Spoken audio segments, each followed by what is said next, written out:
buenas noches. Bienvenido a la emisión de sábado del Noticiero Nacional de la Televisión Cubana. Buenas noches, gracias por acompañarnos. Comenzamos ya con los titulares. Participa Machado Ventura en el balance de la ANAP en Villa Clara. Intercambia Díaz-Canel con delegados a la Asamblea Provincial del Poder Popular en Villa Clara. Presentan en Feria del Libro segunda edición del título Estados Unidos, el precio del poder.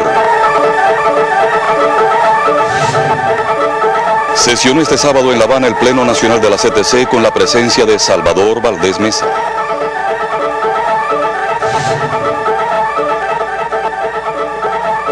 Otorgan Premio Nacional de Historia al doctor Oscar Zanetti Lecuona. Con la presencia del segundo secretario del Comité Central del Partido Comunista de Cuba y vicepresidente de los Consejos de Estado y de Ministros, José Ramón Machado Ventura, los campesinos santaclareños realizaron la Asamblea de Balance como parte del 11º Congreso de la Asociación Nacional de Agricultores Pequeños. José Ramón Machado Ventura, segundo secretario del Comité Central del Partido Comunista de Cuba y vicepresidente de los Consejos de Estado y de Ministros, llamó a los campesinos santaclareños a mantenerse unidos y ser más eficientes. Lo anterior trascendió en la Asamblea de Balance de la Asociación Nacional de Agricultores Pequeños, encuentro que forma parte del proceso 11º Congreso de la organización. Entre los temas en debate estuvo el funcionamiento de las juntas directivas, la lucha contra el delito, la corrupción y las ilegalidades, y las insatisfacciones del campesinado con la entrega tardía de algunos recursos. Como parte del balance se desarrolló la renovación y ratificación de mandatos en el Buró Municipal de la ANAP, que nuevamente estará encabezada en Santa Clara por Michael Zamora Quintanilla. Desde Villa Clara, Griselis Moreno, Sistema Informativo de la Televisión Cubana. Bueno, también en Villa Clara, el miembro del Buró Político del Comité Central del Partido y primer vicepresidente de los Consejos de Estado y de Ministros, compañero Miguel Díaz-Canel Bermúdez, intercambió con integrantes de la Asamblea Provincial del Poder Popular sobre proyectos comunitarios, transformaciones en los sectores de la salud y la educación y el papel de la prensa, entre otros temas. Que las experiencias dejen de ser excepciones y se conviertan en regla, dijo Miguel Díaz-Canel Bermúdez, primer vicepresidente de los Consejos de Estado y de Ministros, al referirse a la importancia del trabajo comunitario en la Asamblea Provincial del Poder Popular de Villa Clara. Nuestra historia, nuestra cultura, nuestras aspiraciones compartidas, nuestra gente, están en cada comunidad cubana. Y yo creo que Cuba existe y hay que creer en Cuba precisamente porque cada comunidad cubana, cada uno de esos ejemplos donde ustedes expusieron experiencias de trabajo comunitario, cada una de esas comunidades es Cuba. Y de esta forma lo que quiero es expresar que tengo fe y una cimentada convicción, por lo tanto, en la importancia del trabajo comunitario y sobre todo en la importancia del trabajo comunitario en los momentos actuales. En el encuentro también se debatieron las transformaciones en los programas de salud y los avances y deficiencias del municipio de Santa Clara, complejo por su condición de capital villaclareña. En la propia jornada de trabajo, el miembro del Buró Político insistió en lo vital que resulta no olvidar nuestras raíces y la historia de Cuba, donde son esenciales los medios de prensa. Se avecinan tiempos donde los periódicos, la radio, la televisión, las redes sociales tendrán que ser entes mucho más esclarecedores y en los que continúa el reto de informar y entretener ajenos a la vulgaridad. En Villa Clara, Naislet Rojas, Sistema Informativo de la Televisión Cubana. La editorial Capitán San Luis presentó en esta jornada de la Feria Internacional del Libro la segunda edición ampliada y corregida del título Estados Unidos, el precio del poder, de Alejandro Castro Espín. La presentación estuvo a cargo de Abel Prieto, asesor del presidente de los Consejos de Estado y de Ministros, y contó con la presencia del titular de Cultura, personalidades de las letras en el país y de manera especial de los 5 héroes cubanos. Pueblo nunca ha sido El libro Estados Unidos, el precio del poder, aborda el surgimiento y desarrollo de la ideología precisamente de las élites de poder que por más de 2 siglos ha conformado el llamado establishment estadounidense. Es un libro hecho desde una mirada científica, comprometida absolutamente con la patria, con el socialismo y con la revolución, y trata de ir desmontando, y lo logra, cómo se gestó la filosofía imperial de las élites de poder en Estados Unidos, cómo se gestó prácticamente desde el nacimiento de esa nación. Esta investigación del doctor en ciencias Alejandro Castro Espín abarca los acontecimientos que condicionaron las proyecciones estratégicas de esta clase social que conduce la política imperial en el tercer milenio. Bueno, considero que el aporte que modestamente podría hacer es ayudar a esclarecer las mentes de las personas que con la mejor voluntad del mundo aprecian este episodio que estamos viviendo ahora, donde hay un replanteamiento de un eventual mejoramiento en las relaciones entre Cuba y Estados Unidos, de que no va a ser un proceso fácil y que también va a estar, bueno, permeado de problemas, y donde aquellos que han intentado afectar a Cuba pues seguirán intentando hacerlo en las nuevas circunstancias. Muchas personas se preguntan, jóvenes, en lo fundamental, por qué si ahora se habla de nuevas relaciones, si se habla de entendimiento, si se habla de fin de hostilidades, nosotros seguimos insistiendo en la necesidad de mantenernos alertas, en la necesidad de no bajar la guardia, ¿no? Y bueno, el porqué de eso está precisamente en este libro, que nos pone en un contexto histórico lo que ha sido el desarrollo del imperio norteamericano, lo que han sido la evolución de sus intenciones para con nuestro país en sentido general, pero especialmente con Cuba. Estados Unidos, el precio del poder, es un libro, al decir de su autor, dedicado a los jóvenes.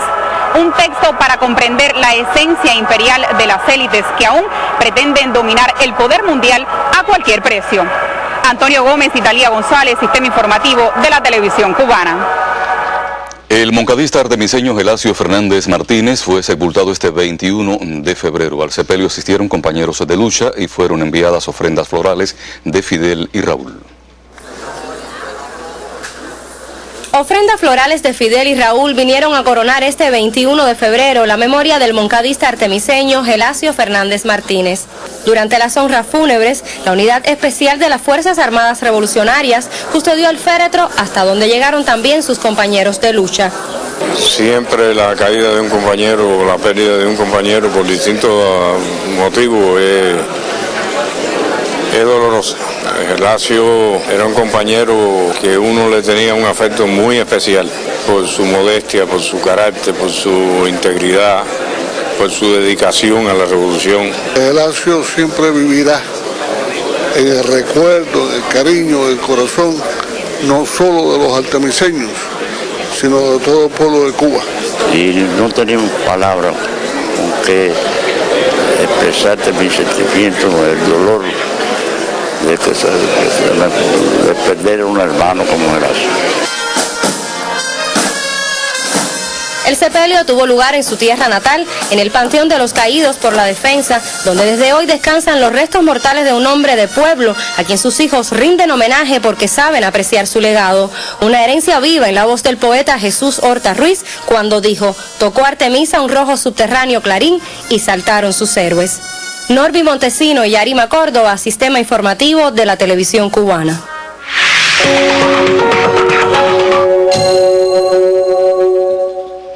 Legisladores argentinos afines al gobierno insistieron este sábado en que el fiscal Gerardo Pollicita acuda al Congreso a explicar la imputación y qué pruebas tiene para sostener las denuncias contra el Ejecutivo argentino formuladas inicialmente por el fallecido Alberto Nisman. Luego de recibir una invitación para que asista el lunes próximo a una audiencia especial de las comisiones que atienden los temas internacionales de la Cámara de Diputados, Pollicita anunció que no asistirá. En esas instancias también se discutió y avaló en 2013 el memorando de entendimiento con Irán, rechazado por Nisman y usado ahora como base para imputar a la presidenta y al canciller. Junto a un diputado, ambos son acusados de encubrir a cambio de petróleo la presunta culpabilidad de ciudadanos iraníes en el atentado en 1994 contra la Asociación Hebrea AMIA. La renuencia de Pollicita se contradice con la decisión que aceptó Nisman cuando la oposición parlamentaria lo invitó a defender su denuncia ante el Congreso y a la cual nunca llegó porque apareció extrañamente muerto un día antes. Y varios medios brasileños destacan este sábado un manifiesto de intelectuales de ese país que denuncia el complot para desgastar al gobierno de Dilma Rousseff, abreviar su mandato y atropellar el Estado de Derecho. El documento denominado Lo que está en juego ahora se publica con las firmas de más de 200 políticos e intelectuales de Brasil. Las personalidades alertan sobre el mal manejo de las investigaciones por corrupción en la petrolera estatal Petrobras, con la clara intención de generar un proceso político y poner en peligro la soberanía y la democracia. Petrobras es una de las principales compañías con enormes reservas de hidrocarburo y en continuo aumento de su producción. Bueno, y el ejército ucraniano y las autodefensas de Donetsk y Lugansk intercambiaron hoy prisioneros en cumplimiento del acuerdo de Minsk II. Según la agencia francesa de noticias, se trata de la mayor entrega mutua de retenidos desde diciembre último. Bueno, para abordar los antecedentes de la actualidad ucraniana, esta noche nos acompaña Daisy Gómez. Buenas noches. Gracias a los dos y buenas noches a todos. Mañana se cumple un año del golpe de Estado en Ucrania. Al parecer, todo comenzó el 21 de noviembre de 2013 con las manifestaciones en Maidán, que significa plaza en ucraniano.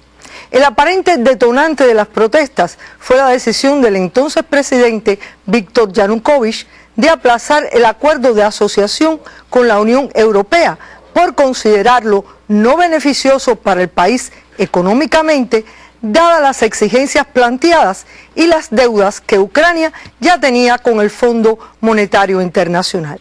Sin embargo, otros factores como la lucha entre los distintos sectores oligarcas por el control del país y la desconfianza ciudadana hacia los políticos de diverso corte por las incumplidas promesas electorales también profundizaron el descontento.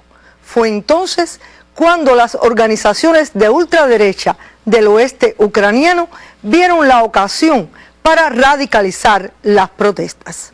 Levantaron barricadas en Maidán, atacaron a la policía, tomaron edificios públicos, destruyeron órganos de prensa, golpearon a periodistas y persiguieron a militantes de izquierda. En medio de este clima de caos y barbarie, Estados Unidos y la Unión Europea tomaron sanciones contra el gobierno y mandaron sus representantes a compartir con los líderes de las violentas protestas, y respetando así la soberanía ucraniana y a las autoridades legalmente elegidas. Luego de la muerte de casi 2 centenares de personas, entre civiles y fuerzas del orden, aún se desconoce quiénes fueron los francotiradores que asesinaron a decenas en ambos bandos. Después de 4 meses de diálogos y acuerdos incumplidos reiteradamente por la oposición, apoyada sin tapujos por Occidente y con las sedes del gobierno y el parlamento asediadas, Yanukovych debió abandonar Ucrania. La rusofobia desatada por las nuevas autoridades dividieron al país. Crimea votó por adherirse a Ucrania. El este ucraniano, con mayoría ruso parlante y amenazado por los extremistas de Kiev, decidió separarse, y ahí comenzó un conflicto armado que ha causado, según la ONU, más de 5.700 muertos. Con el peligro latente de que los recientes acuerdos de Minsk II sean nuevamente alterados por Kiev, una Ucrania dividida, con una economía empobrecida y un gobierno que responde a Washington y Bruselas, nada tiene que celebrar en este aniversario golpista. Gracias por su amable atención. Y el presidente de Haití, Michel Martelly, y el primer ministro Evans Powell encabezaron este sábado los funerales de Estado de las víctimas del accidente ocurrido durante la celebración del Carnaval Nacional en Puerto Príncipe. Con los detalles en nuestros corresponsales en el país caribeño. En la ceremonia oficial intervinieron representantes de diferentes denominaciones religiosas, quienes llamaron a la unidad en momentos de tanto dolor para el pueblo haitiano.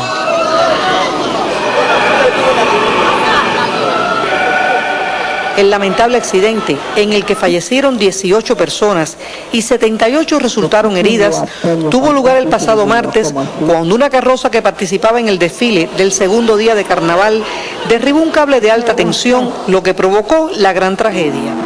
Debido al suceso, fue suspendido el tercer y último día de festividad y se decretaron 3 días de luto. Al dirigirse a los presentes, el primer ministro, Evans Powell, ofreció sus condolencias a los familiares y resaltó la labor del personal de salud, de la Cruz Roja y de todos los que participaron en la atención a las víctimas.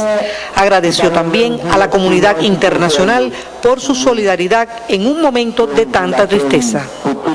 En las honras fúnebres estuvieron presentes integrantes del gabinete de gobierno, del cuerpo diplomático, familiares de las víctimas y pueblo en general. Muy cerca de donde ocurrió el accidente el pasado martes, se realizaron este sábado los funerales de Estado en Puerto Príncipe, la capital de Haití.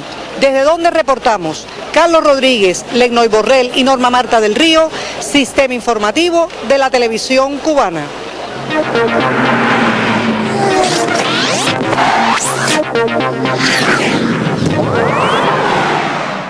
Hola, tiempo de deportes en el Estelar. Les propongo comenzar con lo más reciente del Campeonato Nacional de Fútbol del Centenario. Hoy Santiago de Cuba sorprendió a Ciego de Ávila en Morón 2-0.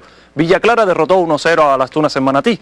Guantánamo no fue hospitalario al ganarle el duelo a la isla 2-0, mientras Cienfuegos y Santi Espíritus no se hicieron daño. De lo sucedido en La Habana tenemos el reporte del inquieto Milton Díaz Canter. El 11 de La Habana encontró la senda del triunfo durante la tercera fecha del Campeonato Nacional de Fútbol, número 100, disputado este sábado. 2-0 sobre Camagüey fue el saldo favorable para los capitalinos, con dianas a las cuentas particulares de Eddie Sanamé y Dairon Pérez, quienes marcaron en los minutos 14 y 67 respectivamente. El triunfo de los pupilos de Darien Díaz, momentáneamente de la mano de su asistente principal, Yori López Nusa, los mete en la pelea de un campeonato que recién comienza. En el estadio Pedro Marrero, Milton Díaz Canter, Sistema Informativo de la Televisión Cubana. Del fútbol nos vamos al ciclismo. Hoy se corrió la 11ª y penúltima etapa del clásico Guantánamo-La Habana. Una contrarreloj individual de 30 kilómetros entre Varadero y Matanzas. Guillermo Benítez con la ampliación. Con pedaleo fuerte y redondo e impresionante ritmo de carrera, Yaniel López de Granma se adjudicó hoy la 11ª etapa del clásico ciclístico Guantánamo-La Habana, corrida contra reloj individual sobre 30 kilómetros entre Varadero y Matanzas. Yaniel, quien detuvo los relojes en 31 minutos 48 segundos y 94 décimas, consiguió escalar a la segunda posición de la clasificación general individual, que sigue comandada por el temiseño José Mojica, quien en esta etapa fue tercero con un crono de 32 minutos 41 segundos y 12 décimas. La segunda casilla de esta contrarreloj la ocupó el santiaguero Arnold Alcolea con un registro de 32 minutos 38 segundos y 9 décimas. Mañana concluirá este clásico cuando se corre la 12ª etapa a una distancia de 114 kilómetros entre Matanzas y el Paseo del Prado capitalino. Guillermo Benítez, Sistema Informativo de la Televisión Cubana. Y en la Serie Nacional de Béisbol hoy se jugaron solo 2 encuentros. En el Mártires de Barbados, Granma recibió a Matanzas con triunfo para los Yumurinos 7 carreras por 3. Éxito para Iván Nigera, revés para Dariel Góngora. Hubo jonrón para Omar Esteves por los matanceros. Ciego de Ávila le ganó a Holguín 4 carreras a 0. Ismael Jiménez logró su 8ª victoria en 8 entradas. Solo le conectaron 3 indiscutibles. Se dio Ernesto Hernández. Pinar y La Isla jugarán doble mañana desde las 10, en tanto Artemisa e Industriales comenzarán a la 1:30 de la tarde en el Latinoamericano, el primero de los 2 encuentros programados. Y por hoy es todo en deportes, ustedes continúen con el Estelar. Con la presencia del miembro del Buró Político y vicepresidente del Consejo de Estado, Salvador Valdés Mesa, el Pleno Nacional de la Central de Trabajadores de Cuba analizó este sábado en La Habana la labor del movimiento sindical durante el 2014. Las principales prioridades de la CTC y los sindicatos y el cumplimiento y continuidad del 20 Congreso de esa organización fue tema de análisis en el 87 Pleno celebrado este sábado. Vale la pena significar el esfuerzo que el pasado año realizaron ustedes, el movimiento sindical, con las nuevas normas legales que se aprobaron en el país, como fue el Código de Trabajo. Es decir, los seminarios, la preparación, que solo es el inicio, los convenios colectivos, el fortalecimiento, los órganos de justicia laboral, pero realmente no se atendió como hay que atender el funcionamiento. Si el sindicato funciona, es mayor el apoyo que se le va a dar a la economía del país. En el encuentro se debatió la ejecución de las acciones dirigidas a elevar el liderazgo de la CTC y los sindicatos, la afiliación y la política de cuadros. Nuestra política de cuadros empieza en el colectivo. Nosotros somos una organización obrera. ¿Quién va a dirigir a los obreros? Que no sean sus propios obreros, sus líderes surgidos en el seno de los colectivos. Esta es una organización que vale más líder que el dirigente. Varios integrantes del Consejo de la CTC se refirieron a la política salarial, insatisfacción latente en diversos sectores. Allí la gente guapea, y guapea fuerte, y a veces el salario está muy por debajo del nivel de esfuerzo y sacrificio de la gente, que también sabemos que va asociado a la eficiencia de cada una de nuestras industrias. Pero pienso que todavía hay cosas que hay que resolver. El tema de lograr que nuestros trabajadores perciban salario por lo que hacen. Muchos son los retos del movimiento sindical cubano, expresó el secretario de la Central de Trabajadores de Cuba. Puntualizó además que a pesar de transitar por situaciones económicas difíciles, la dirección del país labora para incorporar mayores ingresos a los obreros, que es el pueblo en general. Ebelix Zetamile, Sistema Informativo de la Televisión Cubana. La calidad en la educación, las oportunidades del trabajo por cuenta propia, el futuro profesional y la ideología son temas que conforman la agenda de las asambleas de balance municipales. Esta mañana sesionó la correspondiente al municipio capitalino de Plaza de la Revolución, con la presencia de la primera secretaria de la Unión de Jóvenes Comunistas, Yuniaski Crespo Vaquero, y otros dirigentes de la organización y el gobierno. El debate en esta sala refleja lo que sienten, piensan y quieren los jóvenes cubanos. Un diálogo donde se mezclan profundas reflexiones con opiniones más o menos apasionadas y ejemplos que remiten a las calles, las escuelas y los centros de trabajo. Convocados por la Unión de Jóvenes Comunistas y su 10º Congreso, las nuevas generaciones viven tiempos de participación política y activismo ciudadano. Tenemos que hacer cosas que sean de nuestra autonomía, ser más autónomos para poder ser una organización convincente, para poder tener fuerza. Yo no puedo convencer a un joven con debilidad. Y digo aparentemente porque solo hay que ver cómo cuando uno enciende la mecha de un tema que interesa a la ciudadanía, la juventud habla hasta por los codos, lo mismo en una esquina, en una guagua, y donde pareciera que menos se discute sobre estos temas en las asambleas de nuestros comités de base. Hay que partir de eso, de transformarnos y de pensarnos a nosotros mismos y de ver en qué condiciones estamos nosotros para dialogar en términos políticos con los demás en la Cuba que estamos viviendo. Las asambleas municipales de balance se desarrollan desde el mes de enero en todo el país, un ejercicio que permite nutrir al 10º Congreso con una diversidad de opiniones sobre cómo seguir construyendo un proyecto de país donde el desarrollo económico sustente las facilidades sociales. Lisandra Sesto, Sistema Informativo de la Televisión Cubana.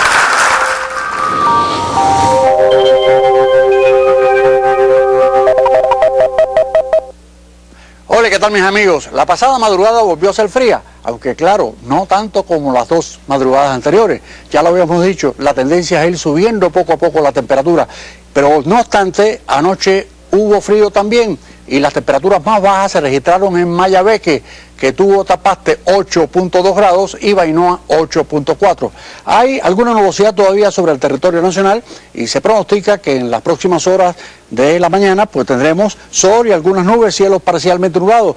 Las temperaturas mínimas más altas que en los días anteriores, de 13 a 15 grados Celsius, llegando a 17 en la capital. Mientras tanto, en la tarde tendremos temperaturas también subiendo, 27, 28 y 29 grados Celsius. En la región central tendremos una madrugada con mínimas 16, 17 grados, mientras que habrá cielos parcialmente nublados, algún chubasco ocasional y algún nublado también ocasional en zonas de la costa norte por la mañana. En la tarde, valores de 28 grados de máxima y con poca posibilidad de lluvia. En cuanto a la región oriental, ahí tendremos el cielo con alguna nubosidad en la costa norte con chubasco aislado, mínimas de 18 a 20 grados Celsius, mientras que por la tarde habrá calor incluso porque subirán las temperaturas 28, 29 a 31 en Granma, Santiago de Cuba y Guantánamo, con algunos chubascos, algunas lluvias. Y en los próximos 3 días, prácticamente sin lluvia en el territorio nacional, pero las temperaturas, fíjense ustedes cómo va a haber una tendencia clara a ir subiendo en los próximos 3 días. Así que mis amigos, este es el tiempo. Les deseo que pasen una noche muy feliz y hasta mañana. En horas de la noche de ayer falleció en la capital Belarmino Castilla Más, Aníbal, a la edad de 80 años, víctima de bronconeumonía bacteriana. Aníbal nació el 18 de julio de 1934 en la ciudad de Santiago de Cuba. A partir del 10 de marzo de 1952 se incorporó a la lucha estudiantil contra la tiranía batistiana. Posteriormente ingresó en el movimiento 26 de julio y sus acciones en la clandestinidad estuvieron vinculadas a Fran País, José Tey, Vilma Espín, René Ramos Latour, Agustín Navarrete y otros revolucionarios. Con posterioridad a la muerte del destacado combatiente Fran País García, trabajó en la organización de los escuadrones de milicias de Santiago de Cuba. Próximo a la huelga de abril de 1958, subió a la Sierra Maestra en cumplimiento de una misión, ocasión en que conoció al máximo líder de la revolución, Fidel Castro Ruz, a Camilo, al Che y a otros dirigentes guerrilleros. El 15 de ese mes ingresó al ejército rebelde y encabezó la columna 19 José Tei en la Sierra de la Gran Piedra, en los alrededores de Santiago de Cuba. Después de varios días dirigió el asalto al cuartel Ramón de las Yaguas, en el que ocupó numerosas armas al enemigo, que constituyó un importante refuerzo para el segundo Frente Oriental Fran País, al cual se integró por orden del entonces comandante Raúl Castro Ruz el 12 de mayo de 1958. Belarmino fue nombrado jefe de la zona norte de ese territorio, donde operó hasta el final de la guerra. Durante varios meses desempeñó la responsabilidad de segundo jefe del frente. Participó en importantes acciones, entre ellas el combate de los indios, la toma de minas de Ocujal en 2 ocasiones, el combate del Socorro y la batalla de Sagua de Tánamo. En cumplimiento de instrucciones superiores, las fuerzas rebeldes dirigidas por Aníbal sitiaron a Mayarí, defendido por un batallón enemigo que intentó retirarse hacia el central Preston, luego Guatemala, sosteniéndose el combate en la loma de Guanina, el último del segundo frente, el 31 de diciembre de 1958. El 1 de enero de 1959, Mayarí fue liberado. Al concluir la guerra, Belarmino Castilla ostentaba el grado de comandante del ejército rebelde. Posterior al triunfo de la revolución, ascendió por importantes responsabilidades en las Fuerzas Armadas Revolucionarias, desde jefe de Estado Mayor del entonces Ejército de Oriente hasta jefe del Estado Mayor General de las FARC, y desempeñó los cargos de ministro de Educación y vicepresidente del Consejo de Ministros. Integró el Comité Central desde su fundación hasta el segundo Congreso del partido y fue diputado a la Asamblea Nacional en su primera legislatura. Durante más de 2 décadas se consagró a la investigación histórica, particularmente del segundo Frente Oriental Fran País, y escribió varias obras. Su labor contribuyó a enriquecer la historiografía revolucionaria. Por sus servicios a la revolución recibió numerosas órdenes y condecoraciones nacionales y extranjeras. Se destacó siempre por su modestia, sencillez en el trato y fidelidad a la revolución y al partido del que fue fundador. En atención a su voluntad, su cadáver será cremado.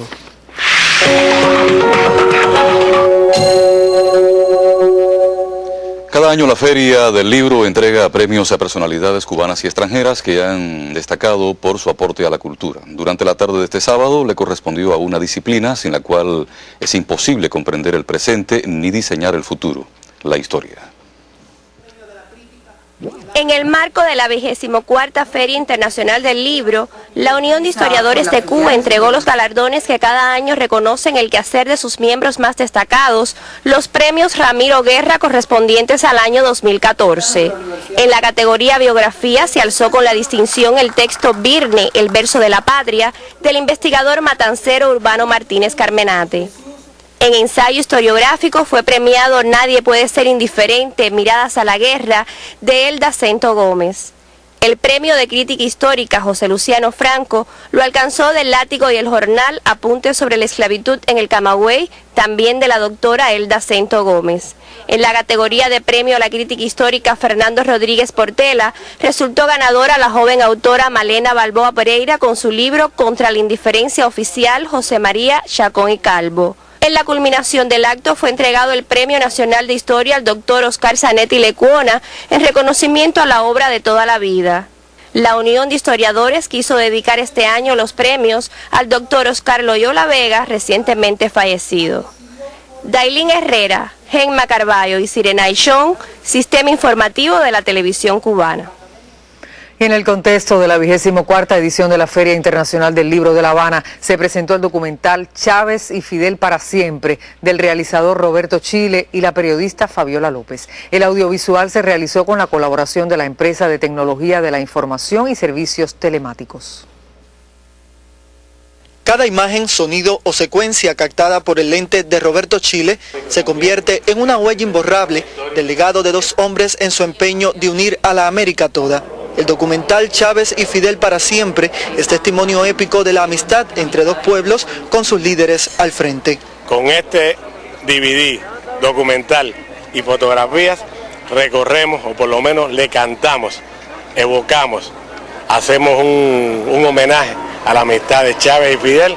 Es aquí donde se mezclan el pensamiento de dos hombres cuya profecía es hoy el hilo conductor para lograr la integración latinoamericana. Hubo que hacer una búsqueda bien importante en los archivos audiovisuales del Consejo de Estado, los archivos audiovisuales que ha logrado conformar ese equipo que dirige Roberto Chile, y también hacer una búsqueda también en la parte sonora, porque el documental, el hilo conductor son precisamente las voces de Fidel y Chávez. La obra audiovisual recrea reflexiones, sueños, alegrías que compartieran Chávez y Fidel. Es la historia en imágenes de la dimensión humana de ambos líderes en una lucha común por la independencia y la soberanía de la América.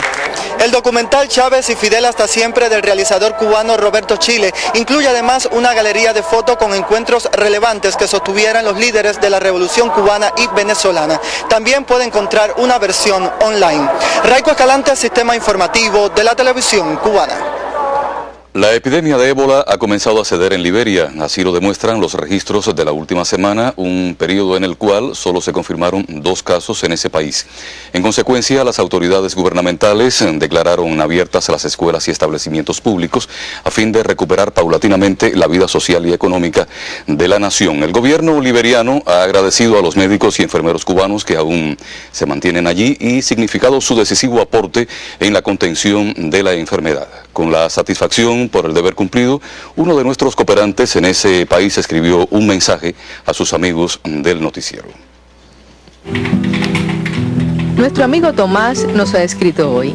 De vez en cuando lo hace para contarnos de su trabajo en Liberia, el país al que partió hace ya meses, junto a otros 52 cubanos más.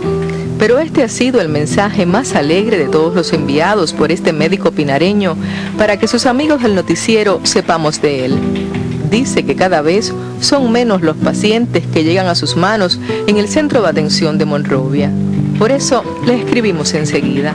No pudimos hacer lo mismo cuando nos contó que su madre había muerto, porque los dos quisimos volver a estas imágenes de cuando la partida. Ese día de despedida en la herradura conocimos a la esposa. Siempre lo hemos apoyado bien. La familia siempre dispuesta a todo. A su tierno hombrecito. Yo estoy muy orgullosa que yo pase a médico y aún más que él va a una misión a curar a personas que tienen una enfermedad muy mala. A los amigos y vecinos de Tomás.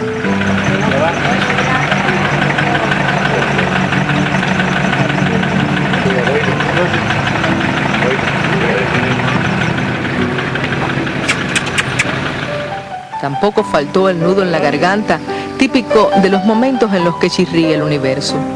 Por eso nos da tanto gusto recibir este mensaje.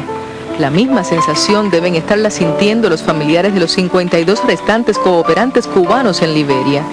La victoria aún no puede ser cantada, pero hay que prepararse porque llegará. Milenis Torres, Sistema Informativo de la Televisión Cubana.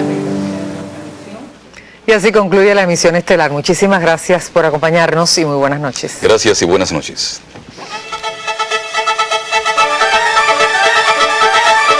Wow.